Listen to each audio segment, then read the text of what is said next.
ஆண்டாளுடைய குலத்திலே பிறந்தவன் ஆண்டாள். அப்பேற்பட்ட ஆண்டாள் அந்த திருமாலை திருமணம் செய்து எப்படி அவர்களுக்கு ஒரு சிறப்பு ஏற்பட்டதோ அதே போல செஞ்சிலட்சுமியாகப்பட்டவன் நரசிங்க பெருமானை திருமணம் செய்து எப்படி அவர்களுக்கும் ஒரு சிறப்பு ஏற்பட்டதோ அதே போல நானும் அந்த முருக பெருமானை திருமணம் செய்து எனக்கும் ஒரு சிறப்பு உண்டாக வேண்டும் என்பதற்காகவே என்னுடைய பிறப்பாகப்பட்டது. நான் உடலால் மட்டும் அழகானவன் அல்ல, என் உள்ளத்தாலும் அழகானவன் என்று உலக மக்களுக்கெல்லாம் எடுத்துச் சென்றவர் என்னுடைய முருகன். நம்மளுக்கு ஒரு எதிரி இருக்கான்னு வச்சுக்கோங்க. அம்மா வள்ளிநாயகம், எனக்கு ஒரு பெரிய சந்தேகம். எவ்வளவு பெரிய சந்தேகம் சொல்லவா? சொல்லுங்க.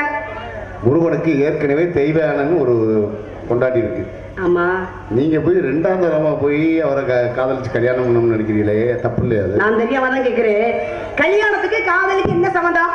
அவங்களுக்கு மனைவி இருந்தா என் மனைவி இருந்தா காதலிக்க கூடாது யாரும் சொல்லி வச்சுக்காங்களா என்ன? அண்ணே, எதுல வேணாலும் புத்திமதி சொல்லலாம், சொன்னா நம்ம கேட்டுக்கலாம்.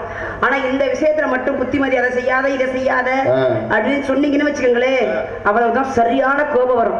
எனக்கு மட்டும் கிடையாது, அந்த உலகத்துல யாருக்கு வேணாலும் போய் சொல்லி பாருங்க. காதலிக்கு 2 பேர்ட்ட போய் சொல்லுங்க, தவறு இதை செய்யக்கூடாது அப்படின்னு சொல்லி பாருங்க, எவ்வளவு கோபம் வரும். அதான் சொல்லுவா, காதலுக்கு கண்ணல்ல. நீங்க சொல்றதுதான் எனக்கு புரியுது. நீங்க மட்டும் கிடையாது, ஊர் உலகமே பேசுது, எங்க ஆதாரம் நான் கேட்டுக்கிட்டு தான் இருக்கேன். பாருங்க, அறிவெல்லாம் நல்லாத்தையே வேலை செய்யுது முத்துராஜனு. வேலை செஞ்ச என்ன பிரயோஜனம்? இந்த மனசு பார்த்தீங்களா, சின்ன குழந்தை மாதிரி அப்படியே அட்டம் பிடிக்குது. ஆமா, வேணும் வேணும் வேணும் அப்படின்னு. சின்ன பிள்ளைங்க பாருங்க, அழுதுகிட்டே இருக்கு. ஏதாவது ஒரு பொருள் மேல பார்த்து ஆசைப்பட்டுச்சுன்னா வாங்கி குடுக்குற வரைக்கும் அப்படியே பிடிவாதமா பிடிச்சிக்கிட்டு விடவே விடாது. அதே மாதிரிதான் அந்த மனசு குழந்தை மாதிரி. ஆமா, ஆசை வச்சிருச்சு, இதுதான் வேணும் வேணும் வேணும் வேணும். அது அடையிற வரைக்கும் அந்த ஞாபகம் அப்படியே வேதனைப்பட்டுட்டே இருக்கு. அந்த மனசு என்ன சொன்னாலும் கேட்கவே முடியாது. அடுத்தவங்களுக்கு புத்தி சொல்றது ரொம்ப சுலபம்னே இந்த உலகத்துல. ஆனா அதே நம்ம விஷயங்கள் நம்மளுக்கு எடுத்துக்கணும் அப்படின்னு வச்சுங்களேன், ரொம்ப ரொம்ப சிரமம். ஆமா, முடியாத விஷயம் இது ஒண்ணுதான். அதே போல பாருங்க, ராமனுக்கு ராமனேஸ்வரனுக்கு போர், ராவணேஸ்வரன் அழிந்தான். அதே போல கிருஷ்ணருக்கு கம்சனாகப்பட்டவனுக்கு போர், கம்சன் அழிந்தான். சிவபெருமானுக்கும் மன்மதனுக்கும் போர், மன்மதன் சாம்பலானான். அதே போல யாருக்கும் முருகனுக்கும் சூரபத்மனுக்கும் போர். போர்ல சூரபத்மனை முருகன் கொன்றாரா, அழித்தாரா? கிடையாது. என்ன பண்றாரு? அடைக்கலம் கொடுத்தார். எப்படி அடைக்கலம் கொடுத்தார்?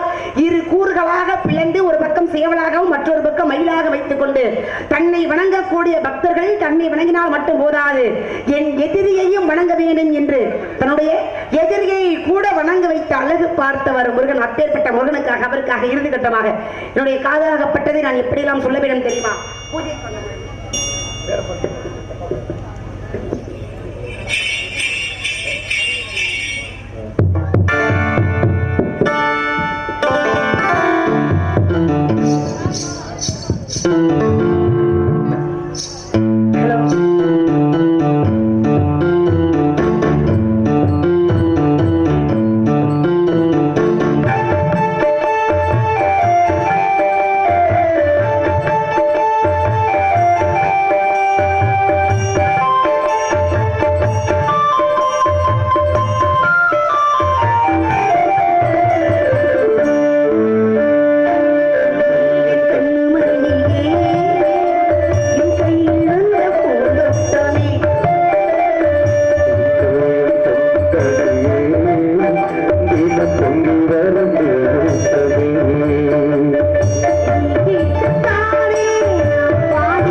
கட்டி வச்சு பாரு கழித்தவாறு பிரித்தவாறு ஏனோட பாலோ தினத்தான் ஊட்ட வேணும்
பக்கத்தில்